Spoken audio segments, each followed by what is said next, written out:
bola xatoga yo'l qo'yganda begona odamlarning oldida, boshqa odamlarning oldida uni jazolash yoki so'roqqa tutishlik.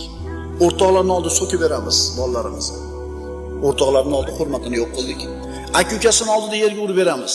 Aka-ukasining oldida bo'yni qisiladigan bo'lib qoladi. Shuning uchun hikmatli ota, hikmat egasi bo'lgan ota bolasidan xato sodir bo'lganda darrov so'kmaydi. Darrov so'kmaydi bolasini yoki nabirasini. Yolg'iz qolishini kutadi. Endi bunga nima kerak? Sabr qiladi. Hech kim yo'q joyga olib borib turib, pachag'ini chiqarib olsa ham-chi urib, bola xafa bo'lmaydi otadan. Otam zo'r deydi. U urdi bo'lmasa, zo'r deydi. Zato nima qilmadi? Birovlar oldida xijolat qilmadi deydi.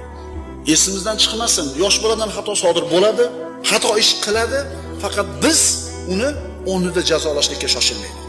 Farosatli ota o'zini bolasini karomatini saqlaydi. Katta kishining oldida behurmat qilmaydi.